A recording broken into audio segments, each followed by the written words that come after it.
আসসালামু আলাইকুম ওয়া রাহমাতুল্লাহি ওয়া বারাকাতুহু। ওয়ালাইকুম আসসালাম ওয়া রাহমাতুল্লাহি ওয়া বারাকাতুহু। কি নাম? জাসমিনা খাতুন। জাসমিনা খাতুন। কোন ক্লাস পড়ছো? 6। বেশ, এবারে কতদূর হিপস পড়ছো, কতদূর হলো? 30 পড়া চলছে। 30 পড়া চলছে, আলহামদুলিল্লাহ, মাশাআল্লাহ। কদিন লাগবে আর? 10 দিন। 8-10 দিনের মধ্যে হয়ে যাবে নাকি? ইনশাআল্লাহ। মাশাআল্লাহ। কোথা থেকে হিপস কমপ্লিট করলে তুমি? জেএন হিফজুল কোরআন একাডেমি। আচ্ছা, জেএন হিফজুল কোরআন একাডেমি, রামপুরহাট, তাই তো? পুরো ঠিকানা বলবি। আর বাংলা কোন ক্লাসে পড়ছো? 6। ক্লাস কোন ক্লাস? 6। ক্লাস 6, ষষ্ঠ শ্রেণী, তাই তো? আচ্ছা, তো মোটামুটি একটা ভালো খবর যে এবছর তুমি এই রামপুরহাট জেন একাডেমি থেকে তুমি এবারে হিপস কমপ্লিট করছো। বাহ, খুব ভালো। তো এই হিপস যে তুমি কমপ্লিট করছো, তো এখানে কি এমনি মানে নিয়ম কানুন মতো পড়ানো হয়? মানে যে তাজবিদ আছে, সঠিক মাখারিজ, তাজবিদ, এগুলো কি ফলো করা হয়? হুম। তো তুমি তো তাজবিদ সহই পড়েছো নাকি? হ্যাঁ।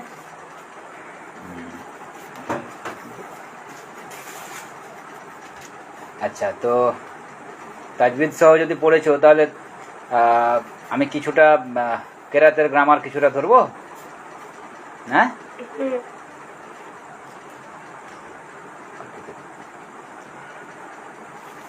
আচ্ছা, তো দেখি প্রথমে সোজা একটু ধরি। হারকাত কাকে বলে? বলে। ভয় করছো কেন?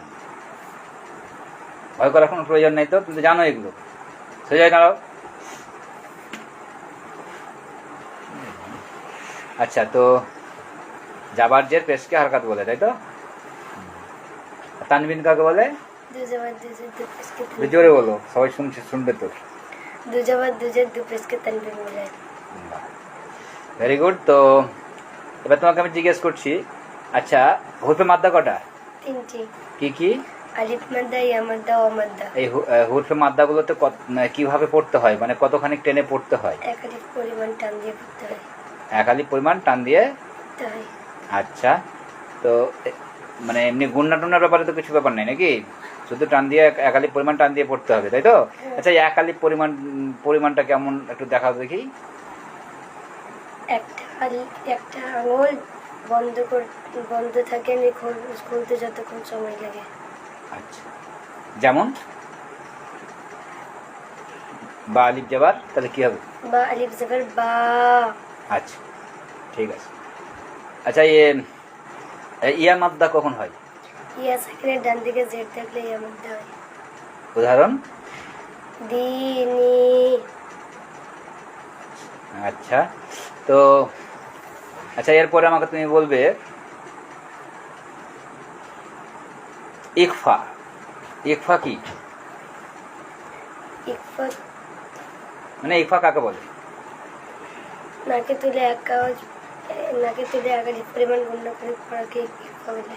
এক আলিফ পরিমাণ পড়তে হয়। বন্যা এবং টান দুটো নাকি? আচ্ছা,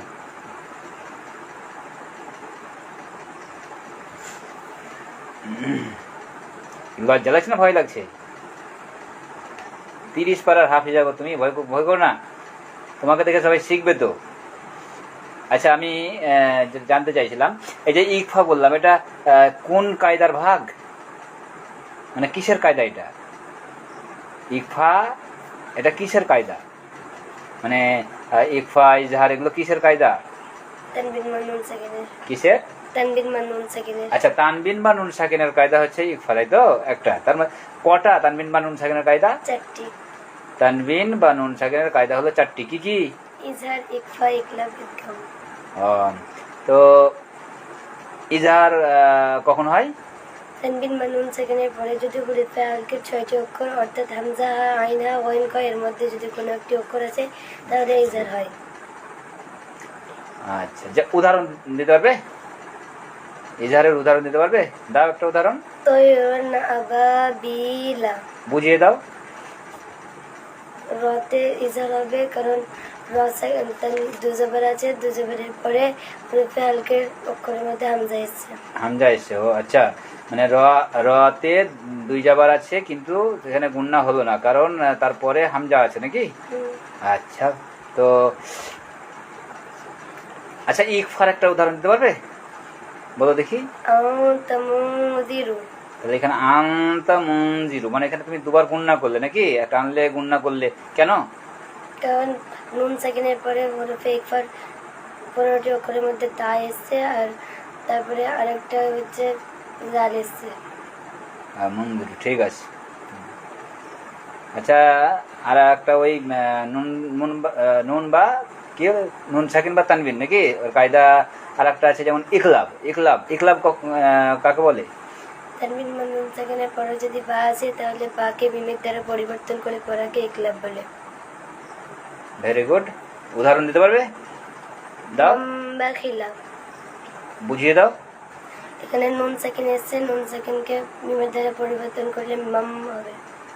আচ্ছা, আর ঈদগাম আর একটা থাকছে, তাহলে ঈদগাম কাকে বলে?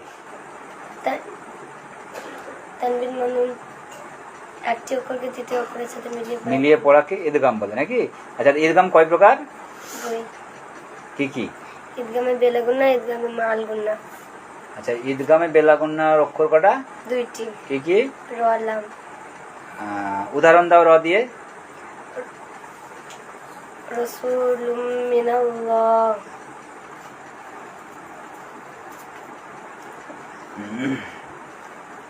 আচ্ছা, মানে ঈদগামে বেলা গুন্না কখন হয়?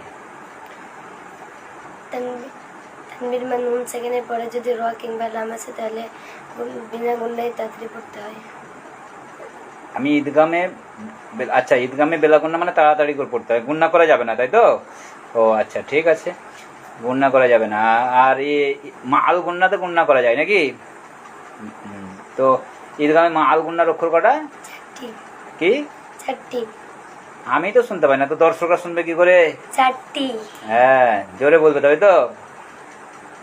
তো 4টি ঈদগামে মাল গুন্নার অক্ষর হলো 4টি। কি কি? ইয়া ও মিম নুন। আচ্ছা, তো এগুলো কাজ কি, মানে এগুলোর কাজ বলো।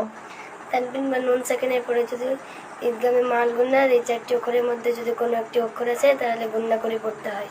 আচ্ছা, যে কোনো একটা উদাহরণ দাও। মাইয়া আমাল। বুঝিয়ে দিতে হবে।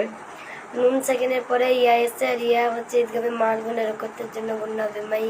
বাহ, ভেরি গুড। আচ্ছা, মিম সাকিনের কায়দা কটা? 3টি। মিম সাকিনের কায়দা 3টি। কি কি? ইজহারের সাফাবি, ইকফায়ের সাফাবি আর ঈদগামের সাফাবি। ইজহারের সাফাবি কখন হয়? মিম সেকেন্ডের পরে যদি বা এবং মিম ছাড়া কোনো একটি অক্ষর আছে তাহলে ইজহারের সাফাবি হবে নাকি? ইজহারের সাফাবিটা কেমন করে করতে হবে? না, কেমন করে পড়তে হবে উদাহরণ দিতে হবে না, কেমন করে পড়তে হবে? ওখানে টান গুন্না কিছু হবে তো নাকি হবে না? গুন্না হবে না। গুন্না হবে না, টান হবে? টান গুন্না কিছু হবে না? ও মানে মানে ইজহারে টান গুন্না হয় না নাকি? আর আর ইকফায়ে সাফাবি ওটা কাকে বলে? মিম সেকেন্ডের পরে যদি বা আছে তাহলে গুন্না করে পড়তে হয়। উদাহরণ দিতে পারবা? তারমিম বিহিজারাতিন মিন সিজিল। ও, তো এই পুরোটা তো তুমি একটা সূরা ফিলের একটা বললে, আয়াত বললে, এবারে ওটা বুঝিয়ে দিতে হবে। তারমিম, এখানে মিম সেকেন্ডের পরে বা এসছে তার জন্যই হবে। মিম সেকেন্ডের পরে বা এসছে, তারমিম। আচ্ছা, আর মিম সেকেন্ডের আর একটা কায়দা কি বললা? ঈদগামের সাফাবি। আচ্ছা, ঈদগাম সাফাবি বুঝাও। মিম সেকেন্ডের পরে যদি মিম আছে তাহলে গুন্না করে পড়তে হয়। মিম সেকেন্ডের পরে যদি মিম আসে তাহলে গুন্না করে পড়তে হয়। উদাহরণ দিতে পারবা? মিম সেকেন্ডের পরে মিম এলে উদাহরণ মনে পড়ছে? মিম বাদ। সেটাও হবে।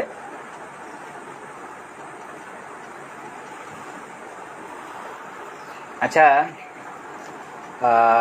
ইয়ে, এবার আমাকে বলো তুমি, আর মাদের সম্পর্কে বলো। মাদ কয় প্রকার?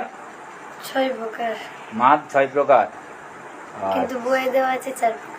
কোন বইয়ে দেওয়া আছে 4 প্রকার? নুরানি কায়দা। তোমরা 6 প্রকার কি করে জানলা? হুজুর বলে দিয়েছিল। আচ্ছা, কোন হুজুর বলেছে? রজব হুজুর। রজব হুজুর। আচ্ছা, 6 প্রকারের নাম বলতে পারবে? বলো। মধ্যে মুত্তাসিল, মধ্যে মুনফাসিল, মধ্যে লাজিম, মধ্যে আরিদ, মধ্যে লিন লাজিম, মধ্যে লিন আরিদ। আচ্ছা, আমি আর বিশেষ কিছু ধরবো না। তোমাকে যেটা জানতে চাইছি যে এই যে এই কায়দা সহ তোমরা পড়ো, এই কায়দা সহ না পড়লে কি কোনো সমস্যা আছে? ওটা শুনতে খারাপ লাগবে। পড়াটা শুনতে খারাপ লাগবে, আর অন্য কিছু সমস্যা? মানে শুনতে তো খারাপ লাগবে, সঠিক আর মানে একটু তো খারাপ লাগবে স্বাভাবিকভাবে। আমি জানতে চাইছি যে অনেক সময় আমরা জানি যে মানেও আলাদা হয়ে যায়, নাকি? মানেও আলাদা হয়ে যায়, মানে যেখানে টান নাই হয়তো সেখানে টান দিয়ে দেবে, এটাই তো নাকি? যেখানে টান নাই হয়তো সেখানে টান হয়ে গেল। আচ্ছা, তাহলে যারা এই ভিডিওটা দেখবে তাদেরকে তুমি কি বলবা, মানে কোরআন মাজিদ কেমন ভাবে পড়া উচিত? শুদ্ধভাবে মাখরাজের সহিত করতে হয়। মাখারিজের সঙ্গেই পড়তে হবে, নাকি? তাহলে তুমি ভবিষ্যতে, মানে তুমি তো এবারে হাফিজা হয়ে যাচ্ছ মাশাআল্লাহ, তো ভবিষ্যতে তুমি আরও সব বাচ্চাদেরকে, বিশেষ করে মেয়েদেরকে তুমি এই মাখারিজের সঙ্গে, তাজবিদের সঙ্গে কোরআন তেলাওয়াত শেখাবে তো, নাকি? ইনশাআল্লাহ। ইচ্ছা আছে? বাহ। আচ্ছা, আর এমনি বাংলা ইংরেজি যেগুলো 6-এ পড়ছো, এই ক্লাস 6-এর কোনো অসুবিধা হয় না তো? হিপস করতে করতে কোনো সমস্যা হয় না তো? এইখানে রামপুরহাট জেএন হিফজুল একাডেমি, এখন নাম দেওয়া হয়েছে রামপুরহাট জেএন একাডেমি, তাই তো? তো রামপুরহাট জেএন একাডেমিতে তোমার তো বাংলা ইংরেজি সবই হয় একসঙ্গে পড়ানো। তো যে তুমি ক্লাস 6-এ পড়ছো, আবার তুমি হিপস কমপ্লিট করে নিচ্ছ, তো তোমার এই বাংলা ইংরেজিতে এইসব কোনো ক্ষতি হয়নি তো? না। তুমি ক্লাসের কত রোল তোমার? 4। মানে সমস্যা সেরকম হয়নি, তাই তো? এবার বাকিটা মোটামুটি একাটুকু দুর্বলতা থাকলে হয়ে যাবে এবারে। বেশ খুব ভালো, একসঙ্গে দুটো কোর্স কমপ্লিট করতে পেরেছো। এটাতে এটা কি ভয় করার বিষয় আছে যে হিপস করলে বাংলা এবং ইংরেজি পড়া যাবে না? না, এরকম ভয়ের ব্যাপার আছে? অনেকে হয়তো বলে থাকে যে হিপস এবং জেনারেল একসঙ্গে হয় না, একসঙ্গে করা মুশকিল, তো তোমার কি মনে হচ্ছে? হয়ে যাবে। হয়ে যাবে না? চেষ্টা করলে হয়ে যাবে। মোটামুটি হিপস কমপ্লিট করতে তোমার কতদিন লাগলো মনে পড়ছে? মনে পড়ে না? আচ্ছা, দর্শকদের উদ্দেশ্যে জানাই, হিপস জাসমিনা খাতুন হিপস করতে মোটামুটি 2.5 বছর মতো সময় লেগেছে। 2.5 বছর মতো সময় লেগেছে। যাই হোক, ভিডিওটা দেখবেন, এবং যারা ভালোভাবে কোরআন তেলাওয়াত শিখতে চায়, একসঙ্গে দিন এবং দুনিয়া উভয় জগতেরই উভয় বিষয়ই যারা জানতে চায়, তাদেরকে এই জাসমিনার মতো হতে হবে। আপনারা আপনাদের ছেলে মেয়েদেরকে যাতে ইহকাল এবং পরকাল দুটো কালেরই শিক্ষা দিতে পারেন, এই চেষ্টা করবেন ইনশাল্লাহ। আমরাও চেষ্টা করছি, আপনারাও সবাই চেষ্টা করবেন। দেশের স্বার্থে, জাতির স্বার্থে, নিজেদের ইমানের স্বার্থে এটা প্রত্যেক অভিভাবক অভিভাবিকার কর্তব্য বলে আমি মনে করছি। আচ্ছা জাসমিনা, তোমাকে থ্যাংক ইউ। আসসালামু আলাইকুম ওয়া রাহমাতুল্লাহি ওয়া বারাকাতুহু।